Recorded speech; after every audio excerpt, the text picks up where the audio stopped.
ಇನ್ನು ರಾಜ್ಯದಲ್ಲಿ ವರುಣನ ಅಬ್ಬರ ದಿನದಿಂದ ದಿನಕ್ಕೆ ಜಾಸ್ತಿ ಆಗ್ತಾ ಇದೆ. ಪೂರ್ವ ಮುಂಗಾರು ಅಬ್ಬರಿಸ್ತಾ ಇರುವಂತಹದ್ದು ಸಹಜವಾಗಿಯೇ 108 ಅವಾಂತರಗಳು ಸೃಷ್ಟಿಯಾಗ್ತಾ ಇದೆ. ರಸ್ತೆಗಳು ಕೆರೆಯಂತೆ ಭಾಸವಾಗ್ತಾ ಇದೆ. ಸೇತುವೆಗಳು ಸಂಪೂರ್ಣವಾಗಿ ಜಲಾವೃತವಾಗ್ತಾ ಇದೆ. ಮನೆಗಳಿಗೆ ನೀರು ನುಗ್ಗಿ ಅವಾಂತರ ಸೃಷ್ಟಿಯಾಗ್ತಾ ಇದೆ. ಜನರು ಇಡೀ ರಾತ್ರಿ ಪರದಾಡುವಂತಹ ಪರಿಸ್ಥಿತಿ. ಜಮೀನುಗಳಿಗೆ ನೀರು ನುಗ್ಗಿ ಅಪಾರವಾಗಿ ಬೆಳೆಹಾನಿ ಕೂಡ ಆಗಿರುವಂಥದ್ದು. ಹಾಗಾದ್ರೆ ರಾಜ್ಯದಲ್ಲಿ ಮಳೆ ಅಬ್ಬರಿಸ್ತಾ ಇದೆ. ಎಲ್ಲೆಲ್ಲಿ ಏನೇನು ಅವಾಂತರವನ್ನು ಸೃಷ್ಟಿ ಮಾಡಿದೆ ಬನ್ನಿ ನೋಡ್ಕೊಂಡು ಬರೋಣ.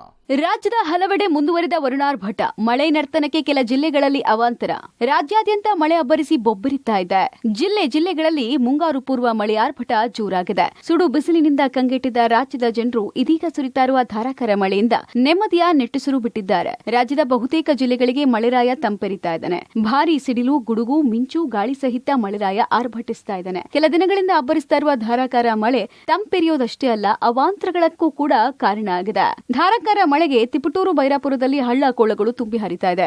ತಿಪಟೂರು ಹುಳಿಯಾರು ರಸ್ತೆ ಸಂಪೂರ್ಣ ಜಲಾವೃತ ಆಗಿದೆ. ಬೈರಾಪುರ ಗ್ರಾಮದ 2 ಸೇತುವೆಗಳು ಜಲಾವೃತ ಆಗಿದೆ. ಶಿರಾಪಟ್ಟಣದಲ್ಲಿ ವಾಣಿಜ್ಯ ಮಳಿಗೆಗಳಿಗೂ ಮನೆಗಳಿಗೂ ಮಳೆ ನೀರು ನುಗ್ಗಿ ಅವಾಂತರ ಸೃಷ್ಟಿಯಾಗಿದೆ. ನೀರು ಹೊರಹಾಕೋದಕ್ಕೆ ಜನ ಹರಸಾಹಸ ಪಟ್ಟಿದ್ದಾರೆ. ಬರದ ಬೆಂಗಾಡು ಬಯಲುಸೀಮೆ ಕೋಲಾರದಲ್ಲೂ ಮಳೆ ಅಬ್ಬರ ಜೋರಾಗಿದೆ. ರಾತ್ರಿ ಸುರಿದ ಮಳೆಗೆ ಬೆಳೆಗಳು ನೀರು ಪಾಲಾಗಿದೆ. ಕೋಲಾರ ತಾಲೂಕಿನ ಮಲ್ಲಸಂದ್ರದಲ್ಲಿ ತರಕಾರಿ ಬೆಳೆ, ಹೂವು ಕೊಚ್ಚಿ ಹೋಗಿದೆ. ಲೇಔಟ್ ನಿರ್ಮಾಣ ಮಾಡಿರುವುದೇ ಇದಕ್ಕೆ ಕಾರಣ ಅಂತ ರೈತರ ಆರೋಪ.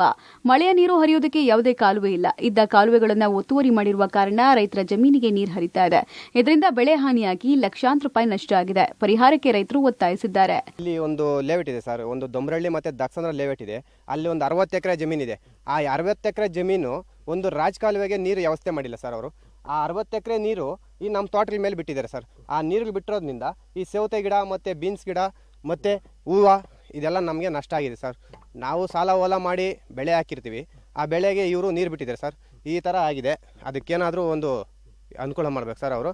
ಕಾಫಿನಾಡಲ್ಲಿ ಮುಂಗಾರು ಪೂರ್ವ ಮಳೆ ಆರ್ಭಟ ಜೋರಾಗಿದೆ. ಮೂಡಿಗೆರೆ ತಾಲೂಕಿನ ಜಿ ಹೊಸಹಳ್ಳಿ ಗ್ರಾಮದಲ್ಲಿ ರಾತ್ರಿ ಸುರಿದ ಧಾರಾಕಾರ ಮಳೆಗೆ ಮನೆ ಭಾಗಶಃ ಕುಸಿದು ಬಿದ್ದಿದೆ. ಧಾರಾಕಾರವಾಗಿ ಸುರಿದ ಮಳೆಗೆ ಮನೆಯ ಗೋಡೆ ಕುಸಿದು ಬಿದ್ದಿದೆ. ಸ್ಥಳಕ್ಕೆ ಅಧಿಕಾರಿಗಳು ಭೇಟಿ ಕೊಟ್ಟು ಪರಿಶೀಲನೆ ನಡೆಸಿದ್ದಾರೆ. ಮೈಸೂರಿನಲ್ಲಿ ವರುಣನ ಅಬ್ಬರ ಜೋರಾಗಿದೆ. ಮಳೆಯ ಅಬ್ಬರಕ್ಕೆ ಹುಣಸೂರು ತಾಲೂಕು ತತ್ತರಿಸಿದೆ. ಅಪಾರ ಪ್ರಮಾಣದ ತಂಬಾಕು, ಶುಂಠಿ ಬೆಳೆ ಜಲಾವೃತ ಆಗಿದೆ. ಕಳೆದ 10 ದಿನಗಳಿಂದ ಸತತವಾಗಿ ಸುರಿತಾ ಇರುವ ಮಳೆಯಿಂದ ಹನಗೋಡು ಹೋಬಳಿಯ ಕರ್ಣಕುಪ್ಪೆ, ಕಲ್ಲಹಳ್ಳಿ, ಕೊತ್ತೆಗಾಲ, ಚಿಲುಕೊಂದ ಸೇರಿದಂತೆ ಅನೇಕ ಕಡೆ ಬೆಳೆ ನಾಶ ಆಗಿದೆ. ಬರದಿಂದ ತತ್ತರಿಸಿದ್ದ ಜನರಿಗೆ ಇದೀಗ ಮಳೆಯೂ ಕೂಡ ಬರೆ ಕೊಟ್ಟಿದೆ. ಮಳೆ ನೀರಿನಲ್ಲಿ ಕೊಚ್ಚಿ ಹೋದ ಕಾರಲ್ಲಿದ್ದವರನ್ನ ರಕ್ಷಿಸಿದ ಸ್ಥಳೀಯರು. ಕಳೆದ ರಾತ್ರಿ ದಾವಣಗೆರೆಯ ಜಗಳೂರಿನಲ್ಲಿ ಧಾರಾಕಾರ ಮಳೆಯಾಗಿದೆ. ಜಗಳೂರಿನ ಕಾನನಕಟ್ಟೆ ಗ್ರಾಮದ ಬಳಿ ಸೇತುವೆ ಮೇಲೆ ನೀರು ಹರಿತಾ ಇದೆ. ಸೇತುವೆ ಮೇಲೆ ಹರಿತಾ ಇರುವ ನೀರಿನಲ್ಲೇ ಕಾರೊಂದು ರಸ್ತೆ ದಾಟೋಕೆ ಹೋಗಿದೆ. ಚಾಲಕನ ನಿಯಂತ್ರಣ ತಪ್ಪಿ ಕಾರು ಕೊಚ್ಚಿ ಹೋಗಿದೆ. ಕೂಡಲೇ ಸ್ಥಳೀಯರು ಕಾರಲ್ಲಿದ್ದವರನ್ನ ರಕ್ಷಣೆ ಮಾಡಿದ್ದಾರೆ. ಕೊಚ್ಚಿ ಹೋಗ್ತಾ ಇದ್ದ ಕಾರನ್ನ ದಡಕ್ಕೆ ಎಳೆದು ತಂದಿದ್ದಾರೆ. ಜಗಳೂರು ಸುತ್ತಮುತ್ತ ಉತ್ತಮ ಮಳೆಯಾಗಿದೆ. ಮಳೆಯಿಂದ ರೈತರು ನೆಮ್ಮದಿಯ ನಿಟ್ಟುಸಿರು ಬಿಟ್ಟಿದ್ದಾರೆ. ಜಗಳೂರಿನ ದೊಡ್ಡಬೊಮ್ಮನಹಳ್ಳಿ ಸೇರಿದಂತೆ ಹಲವು ಕಡೆ ಚೆಕ್ ಡ್ಯಾಂಗಳು ತುಂಬಿ ಹರಿತಾ ಇದೆ. ಬಿಸಿಲನಾಡು ಯಾದಗಿರಿಯಲ್ಲಿ ಸಿಡಿಲು ಬಡಿದು ದೇವಸ್ಥಾನದ ಶಿಖರಕ್ಕೆ ಹಾನಿಯಾಗಿದೆ. ದೂರನಹಳ್ಳಿ ಗ್ರಾಮದ ಶ್ರೀ ಪರಮಾನಂದೇಶ್ವರ ದೇವಸ್ಥಾನದ ಶಿಖರ ಹಾನಿಯಾಗಿದ್ದು, ದೇವಸ್ಥಾನದಲ್ಲಿ ಮಲಗಿದ್ದ ವೃದ್ಧೆ ಪ್ರಾಣಾಪಾಯದಿಂದ ಪಾರಾಗಿದ್ದಾಳೆ. ರಾಯಚೂರಲ್ಲಿ ಸಿಡಿಲು, ಮಳೆಯ ಅಬ್ಬರ ಜೋರಾಗಿದೆ. ಲಿಂಗಸುಗೂರು ತಾಲೂಕಿನ ಯರಜಂತಿ ಗ್ರಾಮದಲ್ಲಿ ಸಿಡಿಲು ಬಡಿದು ಜಮೀನಿನ ಮರದಡ್ಡಿ ಕಟ್ಟಿ ಹಾಕಿದ್ದ ಎತ್ತು ಮೃತಪಟ್ಟಿದೆ. ಮುಂದಿನ 7 ದಿನಗಳ ಕಾಲ ರಾಜ್ಯದ ಕರಾವಳಿ, ದಕ್ಷಿಣ ಮತ್ತು ಉತ್ತರ ಒಳನಾಡಿನ ಜಿಲ್ಲೆಗಳಲ್ಲಿ ಗುಡುಗು ಸಹಿತ ಭಾರೀ ಮಳೆ ಸುರಿಯುವ ಸಾಧ್ಯತೆ ಇದೆ ಅಂತ ಭಾರತೀಯ ಹವಾಮಾನ ಇಲಾಖೆ ಎಚ್ಚರಿಕೆ ಕೊಟ್ಟಿದೆ. ರಾಜ್ಯದ ಹಲವು ಜಿಲ್ಲೆಗಳಿಗೆ ಮುಂಜಾಗ್ರತಾ ಕ್ರಮವಾಗಿ ಈಗಾಗಲೇ ಆರೆಂಜ್ ಅಲರ್ಟ್ ಘೋಷಣೆ ಮಾಡಿದೆ.